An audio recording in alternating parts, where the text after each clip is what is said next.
பல்வேறு ஆன்மீக நிகழ்ச்சிகளை விரைவாக தற்போது பார்க்கலாம்.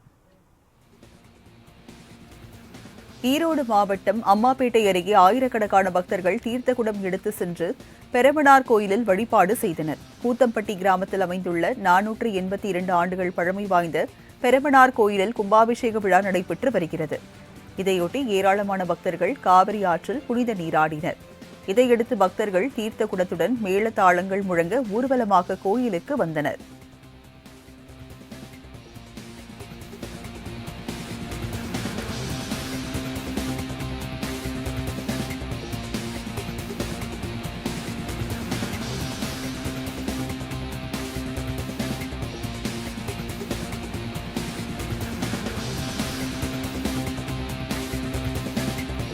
ராமநாதபுரத்தில் வெயிலுக்கந்த விநாயகர் கோயிலில் பக்தர்கள் நூற்றுக்கணக்கான பேர் தீ மிதித்து நேர்த்திக்கடன் செலுத்தினர்.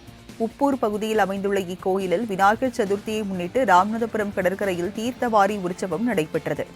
இதைத் தொடர்ந்து உற்சவர் விநாயகரை தோளில் சுமந்து கொண்டு பக்தர்கள் கோயிலை வந்தடைந்தனர். கோயில் முன்பாக அக்னிகுண்டத்தில் இறங்கி ஏராளமான பக்தர்கள் சுவாமி தரிசனம் செய்தனர்.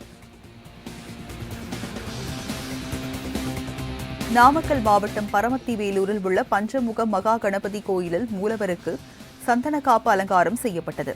இக்கோவிலில் சிங்க வாகனத்தில் அமர்ந்தவாறு கணபதி பக்தர்களுக்கு காட்சியளித்தார். விநாயகர் சதுர்த்தி விழாவையொட்டி அங்கு சிறப்பு அபிஷேகம், மகா கணபதி யாகம், லட்சார்ச்சனை நடைபெற்றது. இதைத் தொடர்ந்து 360 கிலோ சந்தனத்தால் விநாயகருக்கு சந்தன காப்பு அலங்காரம் செய்யப்பட்டது. ஏராளமான பக்தர்கள் நீண்ட வரிசையில் காத்திருந்து சாமி தரிசனம் செய்தனர். விநாயகர் சதுர்த்தியை முன்னிட்டு பிள்ளையார்பட்டி கற்பக விநாயகர் கோயிலில் ராட்சத கொழுக்கட்டை படையலாக வைக்கப்பட்டது. உலக பிரசித்தி பெற்ற இக்கோயிலில் விநாயகர் சதுர்த்தி விழாவையொட்டி தீர்த்தவாரி உற்சவம் நடைபெற்றது.